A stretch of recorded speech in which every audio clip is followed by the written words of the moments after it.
বাথরুমে ঢুকে বলেও 4টি ভুল করবেন না। যদি আপনি এই 4টি ভুল করেন তবে আপনার জীবনও চলে যেতে পারে।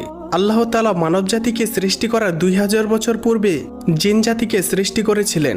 জিনেদের মধ্যে 2টি দল রয়েছে, একটি হলো ইমানদার জিন, আরেকটি হলো কাফির জিন। ইমানদার জিনেরা থাকে পবিত্র জায়গায়, মসজিদ মাদ্রাসায়, আর কাফির জিনেরা থাকে অপবিত্র জায়গায়, বাথরুমে। তাই বাথরুমে ঢুকে 3টি ভুল করবেন না। সেই 3টি ভুল কি তা জানার আগে আপনি যদি মুসলিম হয়ে থাকেন তাহলে ভিডিওটিতে একটি লাইক এবং চ্যানেলটি সাবস্ক্রাইব করুন এবং আপনার সুন্দর নামটি কমেন্টে লিখে যান। নাম্বার 1, বাথরুমে ঢোকার পূর্বে দোয়া পাঠ করুন। দোয়া না পারলে বিসমিল্লাহ পাঠ করুন এবং বাম পা দিয়ে বাথরুমে প্রবেশ করুন। নাম্বার 2, বাথরুমে গিয়ে আয়না দেখবেন না। নাম্বার 3, ভুলেও বাথরুমে উলঙ্গ হয়ে গোসল করবেন না। এটি করতে নবীজি স্বয়ং নিষেধ করেছেন।